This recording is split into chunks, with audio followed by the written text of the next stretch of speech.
Evangelho de Mateus, capítulo de número 15. Hoje nós vamos tratar aí do versículo 1 até o versículo 20.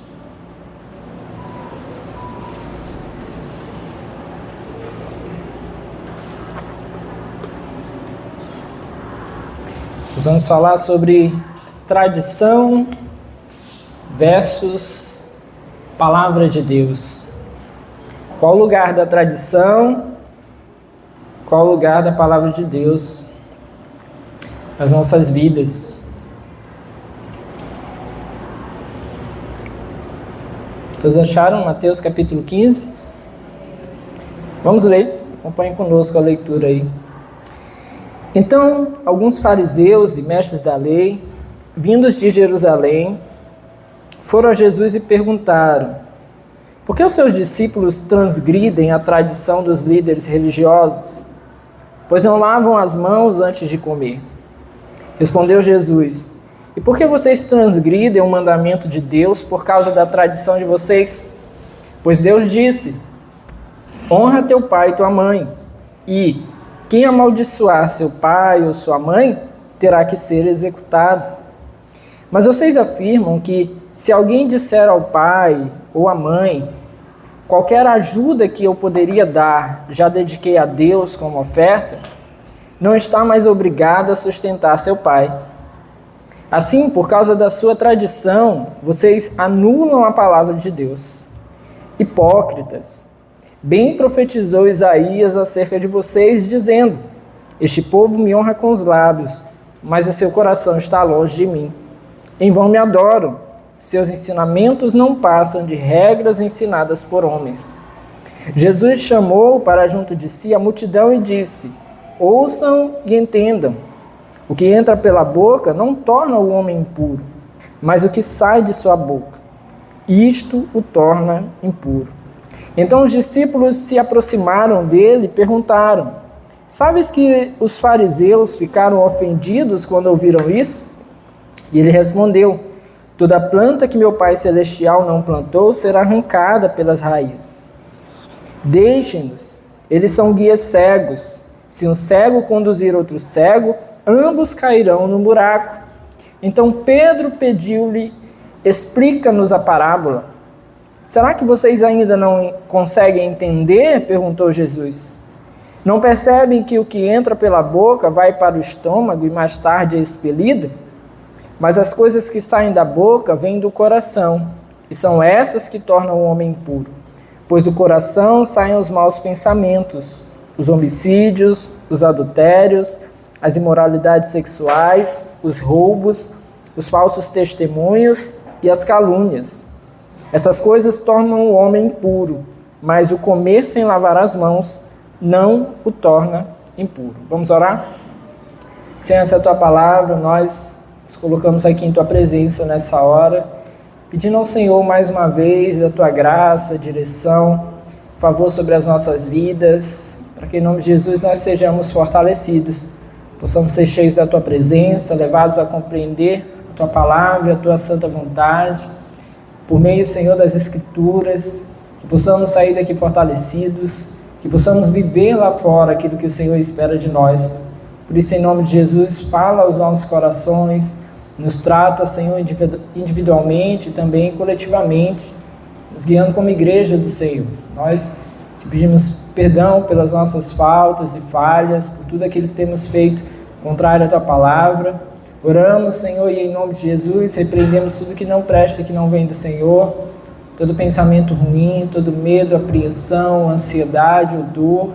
Nós oramos, Senhor, e repreendemos esse lugar das nossas vidas e das nossas mentes nessa hora. E pedimos ao Senhor que nessa noite apenas a tua palavra e o teu Santo Espírito tenham lugar para agir e reinar no meio de nós. Amém e amém. Bom, meus irmãos, chegamos ao capítulo 15 do Evangelho de Mateus, e uma das marcas aqui dos textos até esse momento foi justamente os confrontos entre líderes religiosos e o Senhor Jesus Cristo.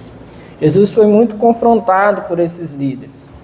Acusaram Jesus, por exemplo, de assumir prerrogativas de Deus, como se ele estivesse ali ocupando o lugar de Deus, por exemplo, ao perdoar pecados. Acusaram Jesus de se relacionar com pecadores.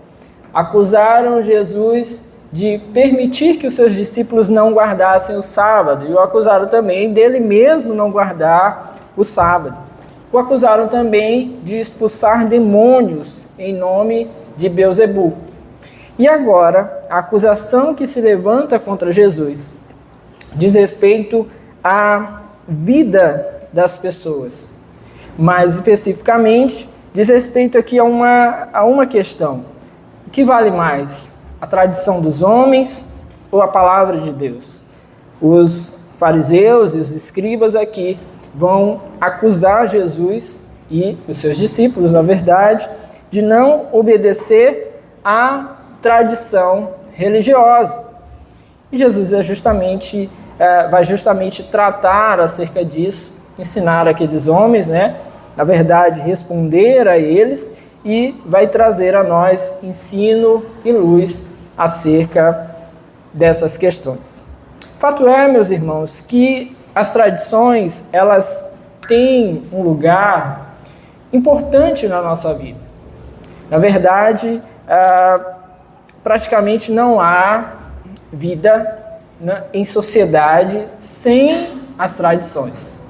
As tradições, elas nos mostram, por exemplo, determinados tipos de comportamento. As tradições, elas nos mostram, por exemplo, como se vestir em determinados ambientes, muitas vezes, como nos portar, o que devemos falar. As tradições, elas carregam em nós, na nossa vida em sociedade, muitas vezes, a identidade de um povo, as suas raízes, os seus pensamentos, muitas vezes, são direcionados justamente pelas suas tradições. Então, muitas vezes você vai chegar em um lugar, em um ambiente, um território, um país, e você vai identificar aquele povo pelas suas tradições. A gente vai perceber também diferenças. A gente vai chegar em um lugar e a gente vai perceber que esse povo não é igual ao nosso, ou que se relaciona com determinadas questões diferentes de nós por conta justamente das suas tradições.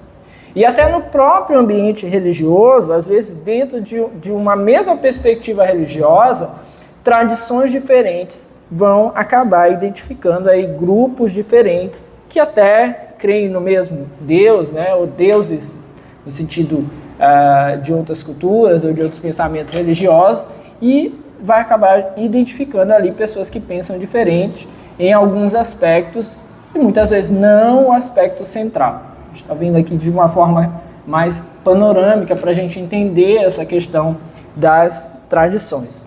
Mas no que diz respeito ao aspecto religioso, ao aspecto de fé, e especialmente da nossa fé cristã, o que nós não podemos ter é tradições sobrepondo aquilo que a palavra de Deus diz. O que nós não podemos ter é tradições ocupando o lugar que deve ser apenas da palavra de Deus. E esse foi aqui exatamente o erro dos fariseus e dos escribas. Na verdade, era o erro da vida deles, da vivência deles e dos confrontos, então, que eles fizeram aqui exatamente contra o Senhor Jesus. Um exemplo histórico importante a respeito disso foi quando, em 1521, Martinho Lutero, em uma reunião que ficou conhecida como Dieta de Worms, Martinho Lutero foi confrontado acerca dos seus escritos, que nós já vimos, muitos de nós conhecemos ali do ambiente da Reforma Protestante. Martinho Lutero questionou vários posicionamentos, então, da Igreja Católica, e naquele momento ali ele acabou sendo confrontado. Havia inquiridores ali, estavam ali o questionando e o confrontando, para que ele pudesse se retratar dos seus escritos. E aí, talvez a sua expressão ou fala mais conhecida mundialmente, quando Martinho Lutero respondeu: a menos que eu seja convencido pelas Escrituras e pela razão pura, não aceitarei a autoridade dos papas e dos concílios, pois eles se contradizem. E aí ele concluiu: a minha consciência permanecerá cativa à palavra de Deus. Não posso e não retirarei coisa alguma, porque ir contra a própria consciência não é certo e nem seguro. Deus me ajude. Amém. Então essa expressão, toda essa fala de Martinho Lutero ficou conhecida, né, hoje conhecida de certa forma mundialmente. E quando ele se posicionou ali, justamente porque o que havia naquele momento no meio da igreja era muitas tradições levantadas por homens, contrárias ali à própria palavra de Deus, onde se estava ali justamente tentando fazer com que essas tradições ocupassem o lugar da palavra. Martinho Lutero, né, e todos os reformadores, pré-reformadores e reformadores se colocaram então contra essas questões, e a igreja foi começando ali a perceber justamente aquilo que estava sendo feito naquele momento. Então, historicamente, esse é um posicionamento que exemplifica aquilo que Deus, como eu disse a vocês, colocaram as suas tradições acima daquilo que o Senhor determinava. Isso é um perigo, meus irmãos, por exemplo, para as nossas igrejas ainda hoje, contemporâneas. Ainda é um risco. Tradições sendo colocadas acima da palavra de Deus. Por quê? Primeiro, tradições, elas, em geral, obedecem a necessidades de um determinado tempo específico ou de um determinado contexto cultural. Em algum momento se estabelece ali algo que não é a palavra de Deus, mas que é necessário para aquele contexto. Um exemplo talvez simples seria esse formato aqui de culto, né? Pessoas sentadas, escutando alguém que traz aqui a palavra de Deus. Isso foi estabelecido em algum momento na história, foi inserido no culto, mas não há, em nenhum ponto na palavra de Deus, uma determinação de que o culto ao Senhor só pode ser feito assim. Só podemos cultuar assim. Se fosse assim, quando fôssemos fazer na nossa casa, um culto doméstico, por exemplo, teria que obrigar lá, né, as crianças sentarem, todo mundo da casa, na verdade, sentar nas cadeirinhas, e alguém colocaria lá uma espécie de púlpito para abrir a Bíblia, e os demais estariam ali escutando. Então, ao longo da história, em determinado momento, algo se estabelece culturalmente, algo se estabelece para suprir a necessidade de alguma demanda, e isso então vai se mantendo, vira então tradição.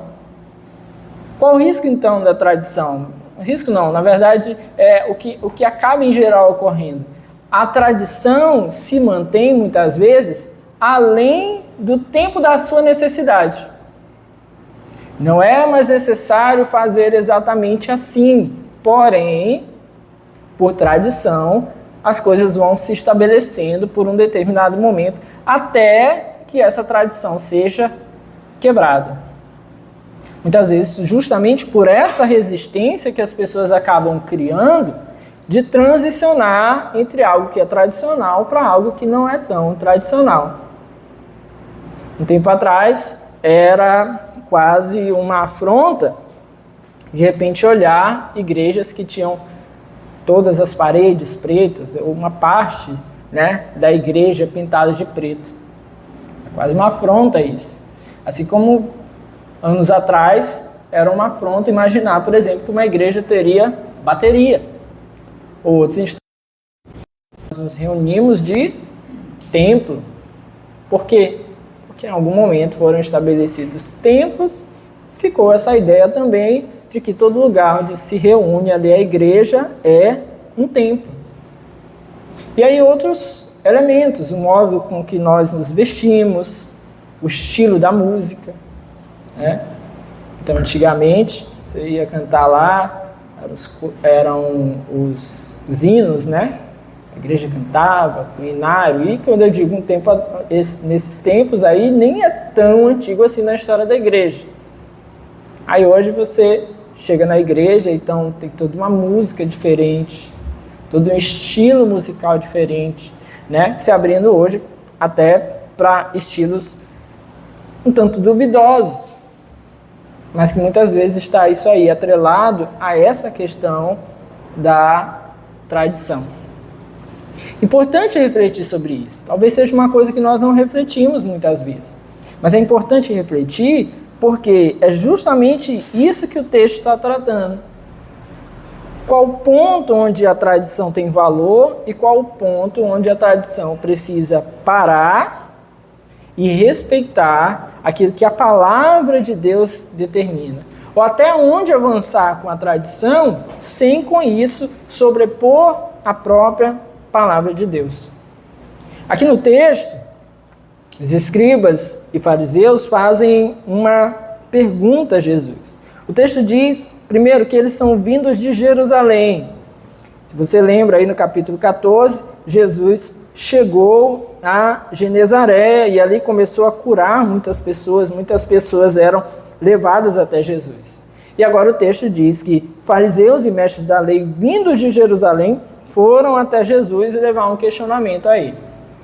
É importante aqui pensar, por exemplo, que é de Jerusalém, em especial, que esses líderes religiosos com mais ênfase vão contrapor Jesus a ponto de levar Jesus à morte.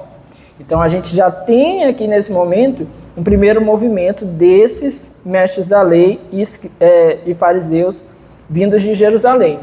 Eles vão até Jesus, provavelmente justamente porque as notícias acerca de Jesus já circulam ali por muitos lugares, eles então vão até Jesus. E qual é o questionamento em forma aí de censura que eles acabam levando para Jesus? Está aí no versículo 2.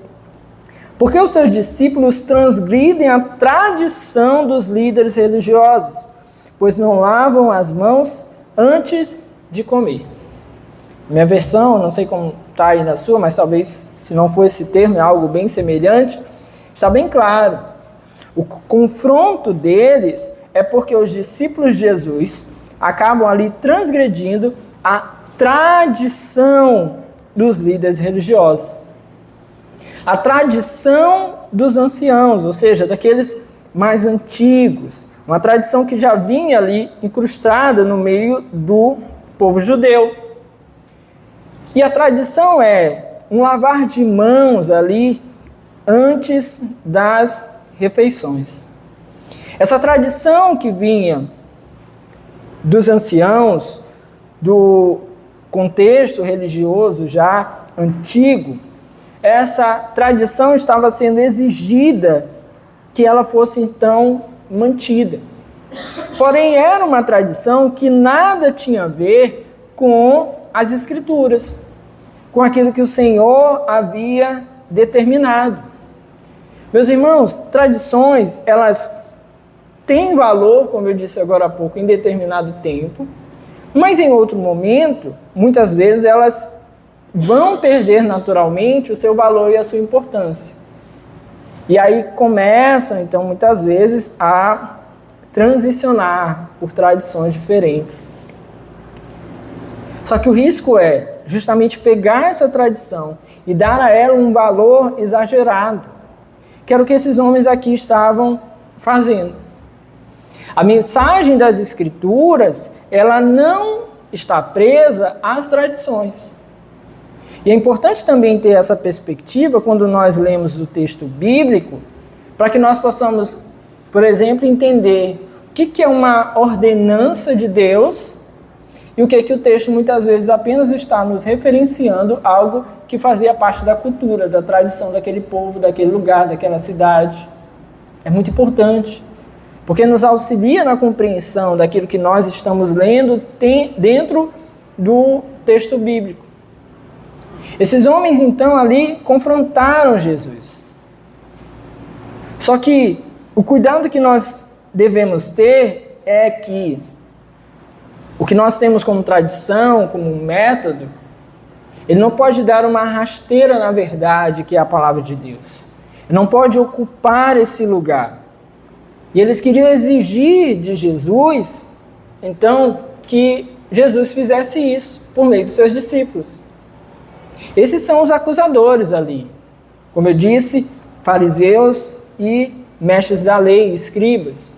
Os escribas eram os conhecedores da lei, aqueles que transcreviam os textos, aqueles que tinham conhecimento acerca da lei. Então eles tinham uma responsabilidade muito séria na transmissão da verdade. Ora, por saber que isso não estava dentro do texto das Escrituras, há um peso sobre esses homens, porque eles permitem que seja cobrado do povo algo que a Escritura não diz. E eles eram profundos conhecedores do texto sagrado. Eles passam de homens que deveriam transmitir a verdade de Deus para homens que são simplesmente fiscais da vida dos outros, para ver se as pessoas estavam ali cumprindo não apenas o texto sagrado, mas cumprindo também aquilo que eram as tradições.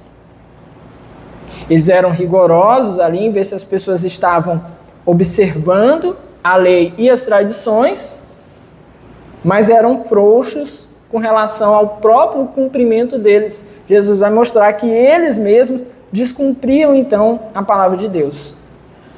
Os fariseus já eram aqueles que buscavam mostrar que eles cumpriam ali toda a lei.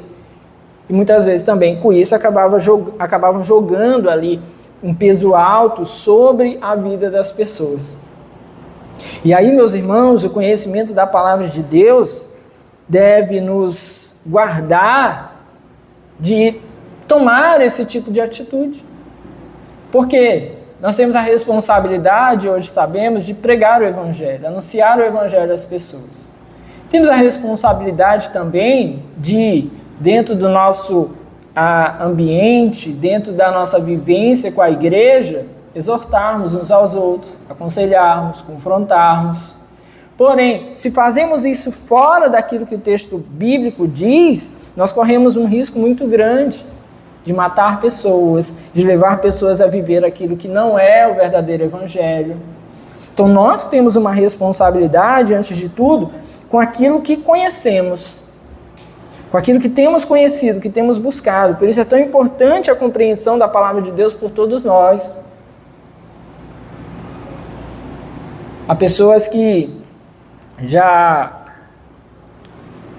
foram atacadas por outros cristãos, por vestimenta, por determinados pensamentos. Nós não estamos dizendo com isso que tudo é liberado, tudo que você quiser fazer, tudo que eu quiser fazer. Não é isso. E certamente Jesus não estava defendendo isso também. Nós temos regras sociais que vão se estabelecendo justamente dentro dessas tradições.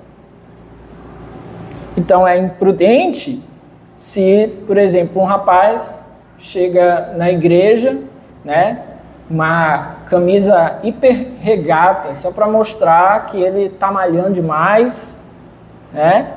E aí daquelas fininhas assim, que cara assim que malha muito, nunca vou usar uma dessas. Aí o cara vem para a igreja com isso. Aí gera escândalo, tentação das pessoas. Aí vão dizer assim, pastor, mas sei lá, o cara não pode usar o que ele quiser. Poderia, se dentro da tradição ou da cultura, se fosse talvez tranquilo. Mas você não vai, por exemplo, ao fórum de bermuda. Você nem entra lá. Você pode até ir até lá, mas você não entra.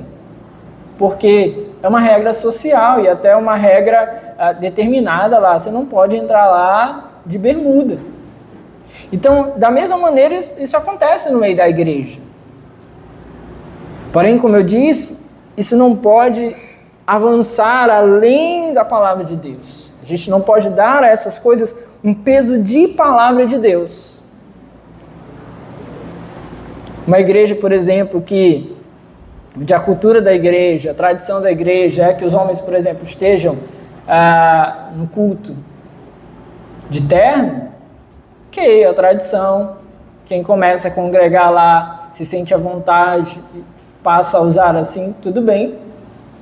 Agora, se chegou um visitante lá e ele é tratado como encapetado porque ele não foi de terno, já tem alguma coisa errada.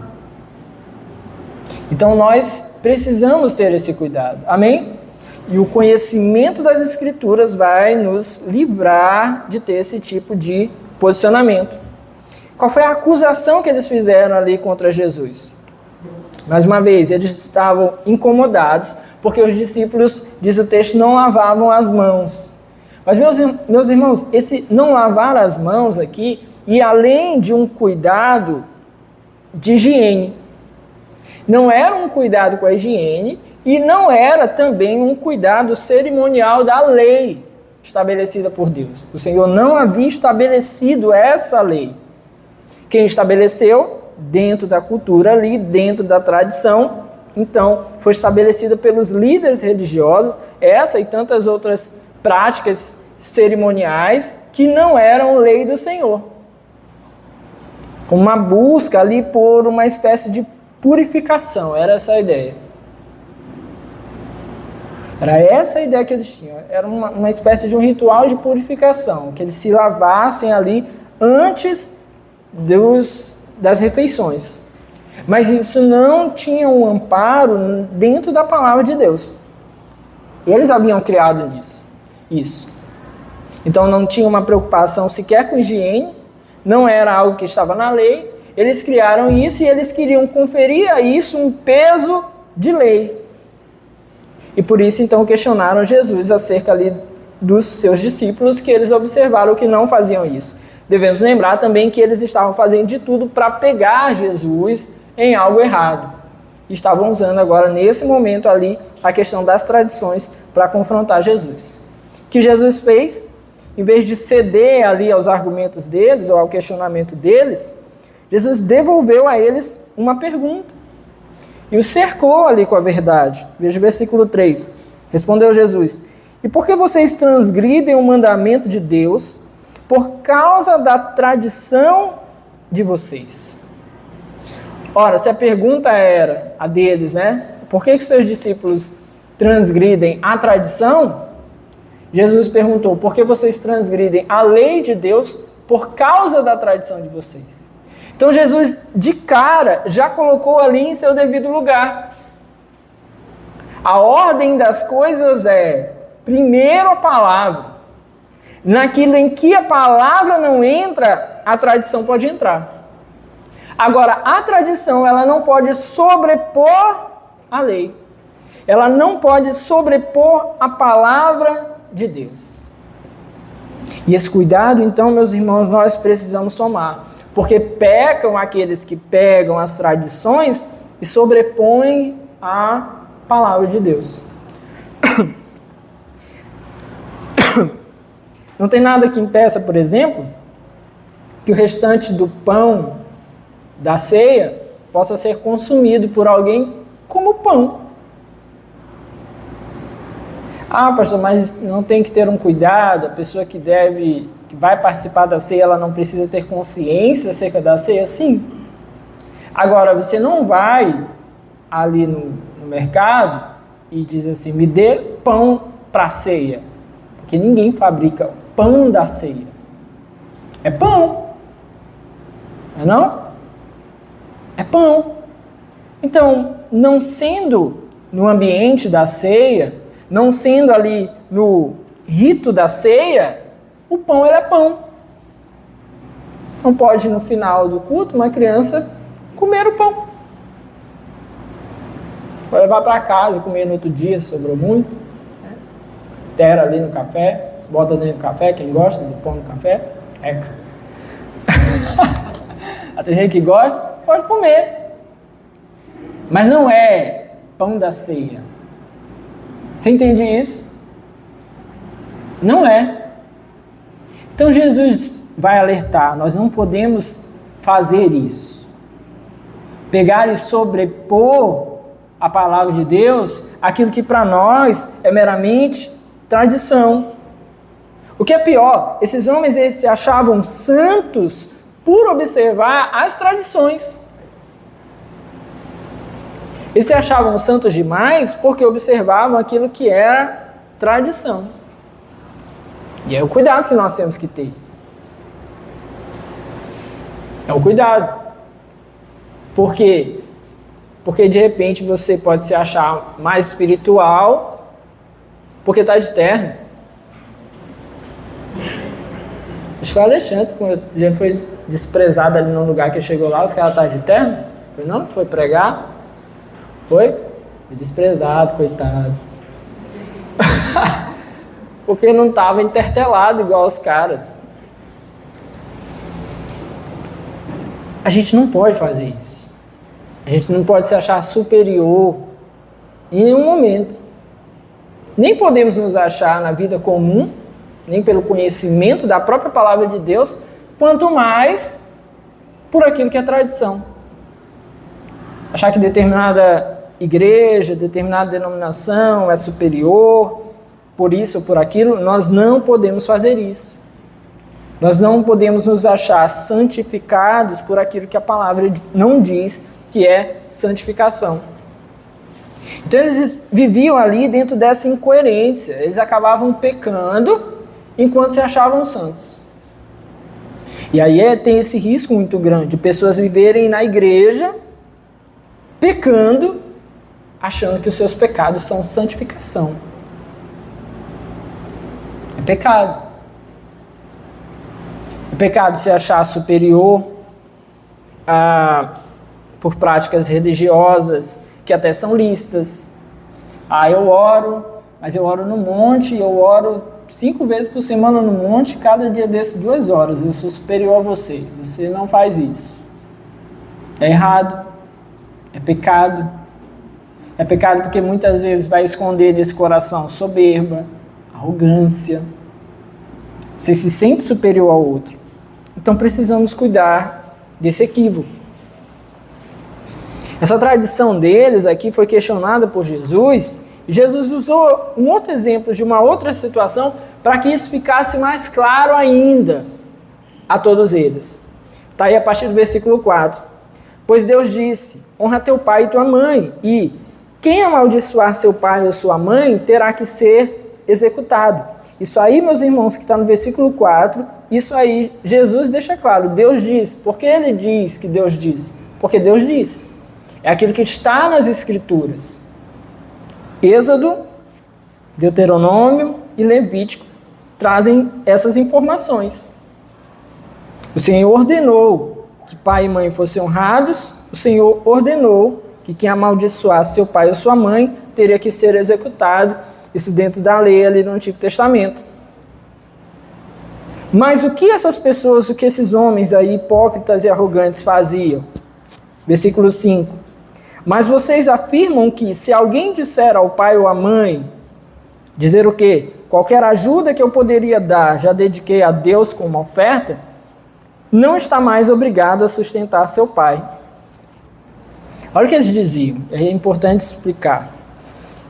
Eles usavam algo conhecido como lei do Corban. Talvez a sua versão aí na Bíblia traga justamente isso aí. Vocês dizem que é Corban. O que era a lei do Corban?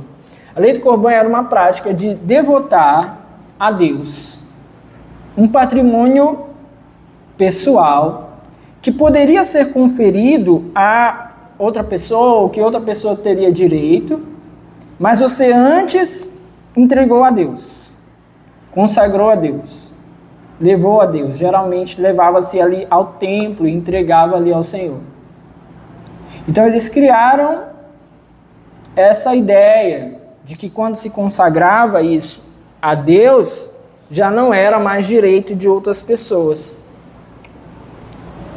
Só que acontece, eles vão pegar isso, que passou a ser uma tradição entre eles, era algo socialmente, religiosamente aceito, e aí eles vão pegar isso e vão agora usar isso, de uma maneira perversa até. Como eles eram obrigados aí sim, pela lei, a honrar seu pai e sua mãe, e honrar, muitas vezes, presumia-se sustento financeiro deles na sua velhice? Porque como nós devemos honrar pai e mãe? Especialmente hoje nós estamos aqui no Dia dos Pais. Como honrar o pai? Uma das grandes formas de fazer isso é pela nossa conduta. Quando alguém faz algo errado, ou tem uma vida errada, muitas vezes vai se apontar o pai como responsável por uma má educação. Então a gente sempre diz, é mal educado. Educação vem do lar. Quem é mal educado foi mal educado pelo pai. Então como se honra pai? Se honra com posicionamento adequado. E isso por toda a vida. Quantos pastores, por exemplo, não sofrem porque, embora tenham dado uma boa educação, um bom ensino, uma boa instrução para os seus filhos, depois, em determinado momento, esses filhos começam a viver uma vida à sua própria maneira e começam a envergonhar a igreja, envergonhar a sua família. E aí, quando a gente faz algo errado, muitas vezes não se aponta logo para a gente, vai se pensar no pai. Foi o pai que ensinou errado. Foi o pai que fez errado. Por isso que é uma boa reflexão para nós, por exemplo, quando alguém começa a ter determinados comportamentos e ainda mora com os pais, buscar identificar se faltou o ensino do pai. Se faltou o ensino do pai, peca ele também. Agora, se o pai ensinou, mas o filho, embora tenha sido ensinado, faça as coisas de maneira errada, aí o pecado é apenas do filho. Então isso tem que ser analisado. A gente não pode correr e se apressar, se não conhecemos o contexto, a vida, a intimidade das pessoas, para apontar que somente é o pai. Mas naturalmente a tendência é apontar para o pai. Como se honra então o pai? Com vida, com posicionamento, fazendo as coisas corretas. Isso é tão verdade que assim se honra até péssimos pais. Porque quando você tem uma vida correta, uma vida equilibrada, você tem bom testemunho, embora talvez seu pai não tenha sido um bom pai, ninguém jamais vai questioná-lo. Porque vão pensar assim, olha, não conheço, mas deve ter sido um bom pai. Olha o exemplo dessa pessoa. Então honramos nossos pais com vida, com exemplo, fazendo as coisas corretamente. Outra maneira de honrar nossos pais, respeitando e obedecendo. Se a sua palavra não é uma palavra contrária à palavra de Deus, obediência, respeito. Então se obedece, até o momento em que você agora tem a sua família. Aí você passa a tomar suas próprias decisões. Você não passa a ter a sua família e agora o seu pai ainda manda lá na tua casa agora. Você continua a honrá-lo. Mas agora você não deve a ele obediência pelas suas orientações. Você tem a sua família. Você deixa o pai e mãe. Mas você continua a honrá-lo por outras maneiras. Outra forma também. Eu estou dando alguns exemplos. Talvez isso não limite todas as formas de honrar os pais. Mas aproveitando aqui o Dia dos Pais para a gente falar sobre isso. Outra maneira, financeiramente, caso seja necessário. Uma coisa que todos nós deveríamos pensar é, será que em algum momento eu precisarei ajudar financeiramente os meus pais? Será que em um tempo de enfermidade, será que em um tempo de velhice, eu precisarei honrá-los financeiramente? Cuidar deles? E aí era essa questão bem aqui, porque lá não tinha INSS, por pior que seja o INSS, mas lá não tinha nem isso. Então muitos acabavam ali passando muitas dificuldades na velhice. Então nós precisamos pensar sobre isso. Pastor, agora você me deu um problema, né? Porque eu vou ter que ser rico agora que eu já tenho que pensar. Isso tem que ser pensado toda a vida. Você casou, você e a sua esposa, você e seu esposo já pensando sobre isso. Agora vai chegar uma hora que talvez nós tenhamos que cuidar dos nossos pais, de alguma maneira. E é provável que financeiramente isso seja necessário. Então, planeje a sua vida dessa forma. Não pense só em você. Por isso, muita gente se pega aí desprevenido nessa hora. Precisamos pensar. São algumas formas aqui de honrar os pais. Justamente nesse momento de honrar os pais, os judeus faziam o quê? Ou muitos deles faziam o quê? Aproveitavam-se desse momento para dizer assim, olha, eu tenho recursos aqui, mas eu ofertei ao Senhor. É uma oferta corbã.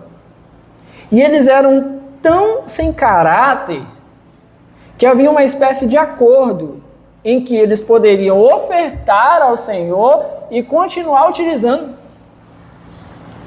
Era como se ficasse consignado. Eles ofertavam ao Senhor no templo. Não vamos pensar nos governos, nas políticas de agora não. Parece um pouco, mas preste atenção aqui. Eles ofertavam ao Senhor, ficava consignado. Tipo, quando o templo precisar, eles vão recorrer a nós. Mas até lá, fica com a gente aqui. Então, os seus recursos financeiros, seus bens, seus patrimônios, eles continuavam usufruindo, dizendo assim, quando o templo precisar, geralmente o templo não precisaria, mas quando o templo precisar, eles vão recorrer a nós. Por que eles faziam isso? Era tipo quem foge para não pagar imposto. Declarava uma coisa que na verdade na prática não era. Quando os pais precisavam, eles diziam exatamente isso aqui que Jesus citou. Mas vocês afirmam que se alguém disser ao pai ou à mãe o que qualquer ajuda que eu poderia dar já dediquei a Deus como oferta, não está mais obrigado a sustentar seu pai. Olha como eles se livravam. Quando alguém chegar e dizer assim, você tem que cuidar do seu pai e da sua mãe, você está desonrando seu pai e sua mãe, você está pecando. Opa, peraí. Eu tenho esse carrão aqui, eu tenho essa casona aqui, eu tenho essas crias aqui, tudo aqui, ó. Ovelha, tem tudo isso aqui, mas eu não posso ajudar meus pais não, porque já está dedicado ao Senhor, é oferta corbã. Tipo, eles apareciam com tudo, usufruíam de tudo, mas só não podiam ajudar os pais. Então o que isso demonstrava? A ganância dos seus corações. Não honravam seus pais, eram gananciosos e se aproveitavam disso. E isso foi estabelecido com os líderes religiosos. Por quê? Porque, como em toda a história, geralmente líderes religiosos, e aqui eles eram também líderes, de certa forma, políticos, líderes políticos tendem a ter patrimônio maior. Não sei porquê, mas eles tendem a ter patrimônio maior. Então, eles criaram uma lei que eles se beneficiavam. Olha que interessante, isso não acontece aqui no Brasil. Mas eles criaram uma lei que eles se beneficiavam disso. Porque quando alguém tentava os acusar, eles se achavam os limpinhos. Porque não é que eles não queriam honrar os seus pais financeiramente, é que eles não podiam, tadinhos. Porque estava tudo ofertado para Deus. Olha que coisa. E Jesus pegou aqui de jeito. Porque Jesus encontrou aqui o pecado deles, a dureza dos seus corações. O texto segue e diz: assim, por causa da sua tradição, vocês anulam a palavra de Deus. Eles usavam a tradição para sobrepor a palavra de Deus, anular a palavra de Deus. E o que Jesus os chama, então? Hipócritas. E recorre agora para apontar a hipocrisia deles, recorre à fala do profeta Isaías. Esse povo me honra com os lábios, mas o seu coração está longe de mim. Mas em vão me adoram. Seus ensinamentos não passam de regras ensinadas por homens. Aqueles que usam a tradição no lugar da lei, da palavra de Deus, podem enganar os outros, mas não enganam a Deus. E eles precisam ser cientes disso. Eles podem enganar os outros, mas não enganam a Deus. Não enganam. O Senhor sabe quem eles são, conhece os seus nomes, conhece os seus pecados, e se não se arrependerem, pagarão por esses pecados. O Senhor os conhece. Em vão me adoram. Os seus ensinamentos não passam de regras ensinadas por homens, não são lei do Senhor. Os seus lábios me honram, mas o coração deles está longe de mim. O Senhor conhece, meus irmãos. Nós não podemos ser assim. Amém? Não podemos. Aprendemos outra coisa aqui. Que a palavra de Deus é a nossa arma contra o legalismo, contra essa falsa espiritualidade, contra essas meras tradições. Jesus foi recorrer à palavra. Mostrou a eles que estavam errados segundo a palavra. A palavra, então, o nosso poder, vamos dizer assim, contra essas coisas. Se em algum momento nos sentirmos acuados, é pelo conhecimento da palavra de Deus que nós entendemos que não estamos errados. Por isso, vamos estudar a palavra, vamos conhecer a palavra. Esses homens foram tomados por Jesus como hipócritas. Hipócritas são pessoas que escondem ali as suas reais intenções, fazendo ou tendo um comportamento diferente daquilo que realmente há em seus corações. Eles são dissimulados, eles enganam, eles escondem aquilo que são, mas nem esses passam despercebidos pelo Senhor. A hipocrisia não passará despercebida por Deus. O que o Senhor fez mais? Agora, tendo confrontado esses homens que agiam errado, Jesus vai usar isso para ensinar o restante do povo. O texto agora nos diz, versículo 10, que Jesus chamou para junto de si a multidão e disse, e aí ele vai falar aqui com a multidão. É importante nós sabermos que muitas vezes aquilo que está errado na vida, na sociedade, o Senhor usa para nos ensinar por meio das suas verdades. Ter essa consciência que até com os erros nós aprendemos. Ter essa consciência de que o Senhor tira proveito daquilo que às vezes nem é um momento bom. Aquilo que foi colocado para nós como algo inadequado. Perceber Deus em todas as circunstâncias é fundamental. O Senhor foi aproveitar a repreensão que deu ele àqueles homens para ensinar, então, as pessoas. Nós temos que ter essa consciência. Que Jesus falou, ouçam e entendam. Importante isso. Necessário ouvir e entender. Vir à igreja, escutar vídeos na internet, pregações, rios que passam lá rapidinho, não nos torna mais espirituais. É necessário ouvir e compreender aquilo que é a palavra de Deus. Então Jesus os chamou, ouçam e entendam. E usou de uma pequena parábola ali, muito curta, na verdade. O que entra pela boca não torna o homem impuro, mas o que sai de sua boca, isto o torna impuro. Jesus exortou, então, aquela multidão ali a ter entendimento acerca das coisas, para que não fossem enganados por uma falsa espiritualidade. Chamou essas pessoas a essa compreensão, para confrontar ali aqueles escribas, acusadores. Ele precisa dar entendimento a essas pessoas. Ele precisa dar a elas compreensão, para que eles saibam realmente aquilo que é a verdade da palavra de Deus. E aí a sua parábola aqui, como eu disse, foi bem objetiva, bem clara. O que entra pela boca não torna o homem impuro, mas o que sai de sua boca, isto o torna impuro. Os discípulos então comunicaram a Jesus que aquilo havia ofendido de alguma forma os fariseus. Versículo 12. Então os discípulos se aproximaram dele e perguntaram: sabes que os fariseus ficaram ofendidos quando ouviram isso? Certamente eles perceberam ali a reação dos fariseus com a fala de Jesus. Jesus antes estava se voltando a eles, fariseus e mestres da lei, depois chamou a multidão por ter chamado a multidão, deve ter falado isso bem alto, para que todos pudessem agora escutar. Fariseus e escribas que estavam ali perceberam isso, e os discípulos de Jesus perceberam como eles ficaram lá de cara amarrada quando Jesus falou essas coisas. E o que Jesus fez? Ele retrocedeu? Não.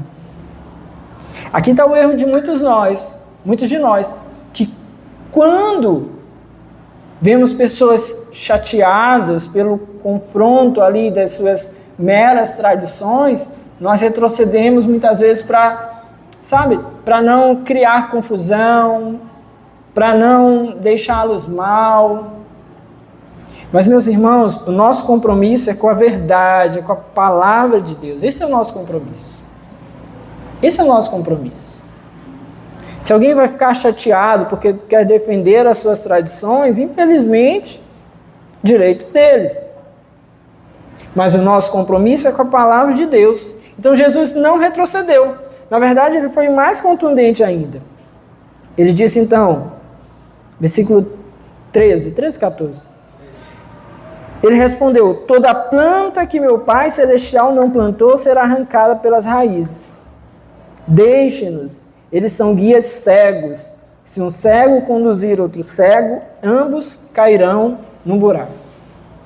Jesus fez uma referência aqui, que alguns apontam que seria você lembra que não tem muito tempo, ele tratou aí de algumas parábolas, e falou entre elas a parábola do joio e do trigo. Ele diz: toda planta que meu Pai Celestial não plantou será arrancada pelas raízes.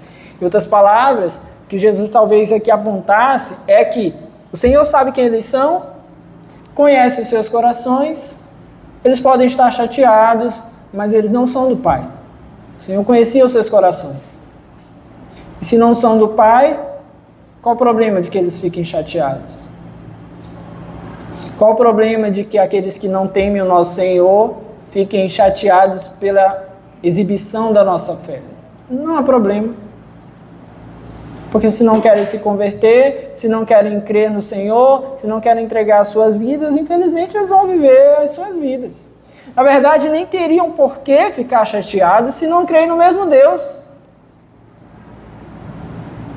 Eu vi a respeito da questão da abertura das Olimpíadas, alguém dizendo: se eles não creem em Deus, qual o problema deles em precisar zombar de Deus? Não é que Deus não existe? Não faz muito sentido. Isso para nós é mais prova ainda de que Deus é real, amém? Mais prova ainda. Então Jesus deixou claro: olha, toda planta que meu Pai Celestial não plantou será arrancada pelas raízes. Ele está querendo dizer agora aos seus discípulos, que estão preocupados com a cara deles que está torta lá, Jesus está dizendo assim: olha, se eles não são do Pai, a gente não tem por que ficar se preocupando de alguma maneira. Deixe-nos, eles são guias cegos, ou seja, aquilo que eles ensinavam ali sem sequer saber o que estavam vivendo. Se um cego conduzir outro cego, ambos cairão no buraco. Em outras palavras, o problema deles que não conhecem a verdade de Deus e problema de quem acaba os seguindo. Porque vão também se desviar daquilo que é a verdade, vão se afastar daquilo que é a verdade de Deus. Então Jesus acaba ali explicando a eles isso. E o que Jesus acaba fazendo então também para nós é acabar com essa paranoia legalista ali, que muitos até os dias de hoje acabam abraçando. Esse pensamento tolo muitas vezes, que muitos de nós têm na verdade.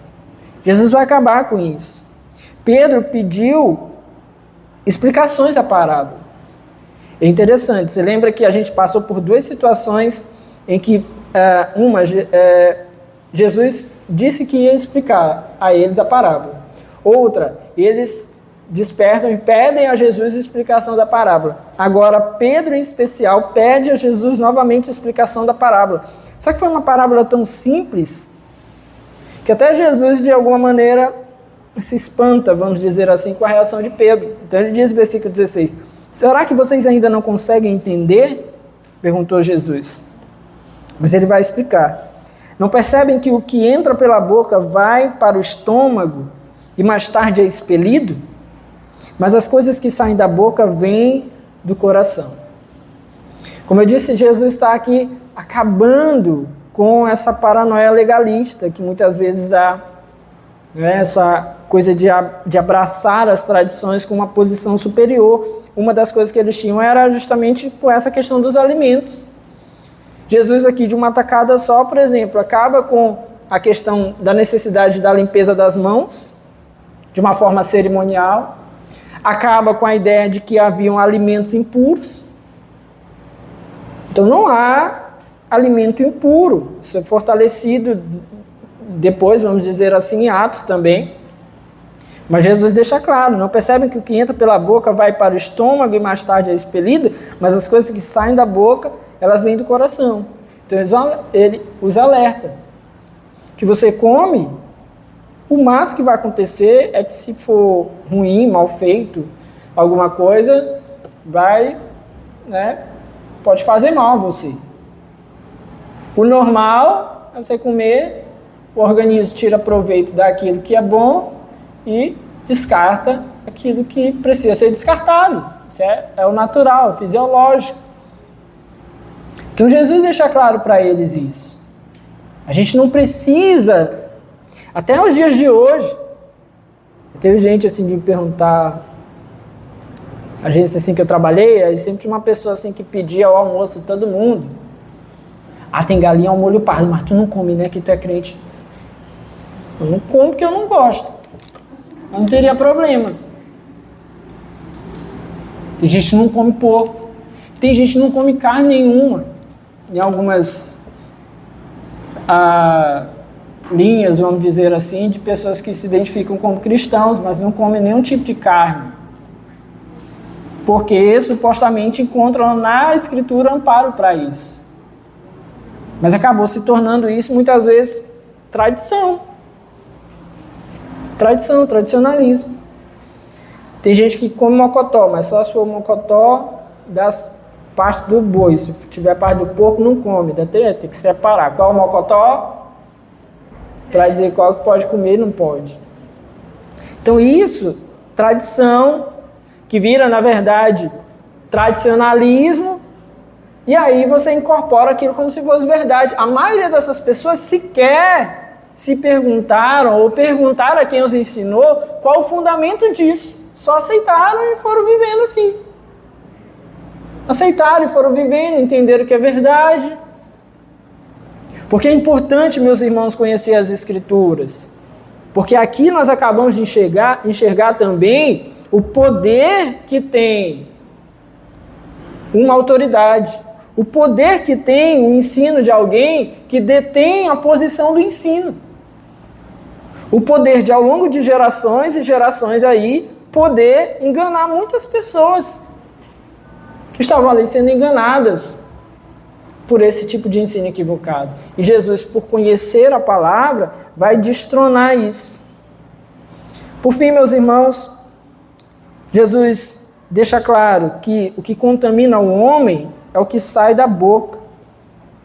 Porque o que sai da boca vem do coração, e isso o torna impuro. Do que Jesus está falando aqui? Do pecado. Jesus está falando aqui dessa natureza humana pecaminosa, que o pior para o homem é isso que salta desse seu coração enganoso, desse seu coração pecaminoso. O pior para o homem é isso. Charles Spurgeon falou que os assassinatos não começam com um punhal, mas a maldade do coração do homem. E é isso. Ah, matou alguém. A maldade do coração do homem começou aquilo ali. Por isso que não necessariamente não ter uma arma vai fazer com que você não mate alguém. Alguém que não tem uma arma pode matar com nheques. Os professores aí que entregaram o nheques de manhã, viu? Eles são ocupados, entregaram o nheques para os pais aí de manhã. Eu brincando, gostei, eu gosto de nheques. Mas você pode matar alguém com nheques? Não dá não? Acho que dá. Olha, o Felipe sabe até o lugar. Não mostra não, Felipe, não mostra. Ele sabe até o lugar ali que mata a cunhaque. Não mostra, não vai dar ideia para esse pessoal. Alguém perverso, um coração perverso, não vai precisar de uma arma.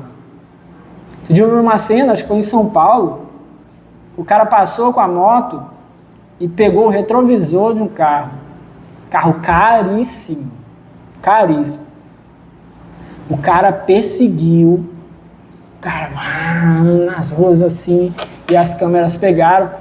Bicho, o cara é muito louco. Ele enfiou o carro em cima do cara, mas tipo, ele não enfiou só o carro em cima do cara. Ele foi com o cara, com tudo, com ele, com tudo, tipo kamikaze mesmo, pra dentro do muro. Perturbação total. Matou o motoqueiro. Porque seu coração perverso. Gente, o cara que faz isso, ele não acabou de sair assim, sabe? De um culto cheio de Deus assim. Tô falando não porque ele estava no ambiente do culto, ele pode estar no culto com o coração distante de Deus também, tem isso também. Eu tô falando, ele não acabou de ter vida com Deus, de amar o Senhor, de buscar se satisfazer na vontade de Deus. Nesse coração perverso está ali plantado isso. Adultério. Homem nenhum que me diga assim, porque ela passou aqui, não sei o que, me olhou, e aí, vai ser aquela história do pastor lá outro dia, né? Eu estava lá, fui lá cumprimentar o meu amigo, e aí, pelo amor de Deus, sem vergonha, você assume isso, porque o teu coração já tinha isso, você já maquinava isso, você maquinava. Então nem homem que engana a mulher, nem mulher que engana um homem, dizendo que, foi no estalar de dedo, você foi lá e pensou. Jesus deixou isso bem claro.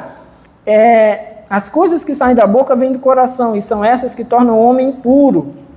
Pois do coração saem os maus pensamentos, os homicídios, os adultérios, as imoralidades sexuais, os roubos, os falsos testemunhos e as calúnias. Tudo isso está lá nesse coração cheio de pecado. E o último versículo diz, Jesus fala, essas coisas tornam o homem impuro, mas o comer sem lavar as mãos não o torna impuro. Então não é porque ele comeu sem lavar as mãos e agora se tornou impuro. O coração dele é perverso. E como a gente conclui aqui tudo isso, a questão dá para lavar o coração? Dá para limpar o coração? Que é a música lá das crianças, né, que a gente ensina. O Senhor lava até o nosso coração. De fato, é até uma ideia interessante, meus irmãos. Mas o nosso coração é perverso e cheio de pecado. E por isso que a palavra nos mostra claramente que nós precisamos de um novo coração. O Senhor precisa arrancar esse nosso coração de pecado e precisa nos conceder um coração novo, amém? O Senhor precisa nos conceder um coração. Nós precisamos dele. Não vai ser o legalismo, não vai ser o lavar as mãos, não vai ser nenhum tipo de prática tradicional que vai fazer com que nós possamos servir a Deus da maneira adequada. Se você quer servir a Deus, se você quer amar o Senhor, se você quer viver de uma forma que glorifique a Deus, o Senhor precisa tirar esse nosso coração apodrecido e nos dar um coração novo, onde Ele habita, onde a sua glória é manifestada, e assim nós devemos viver. Amém? Fique perto do seu lugar, vamos orar em nome de Jesus.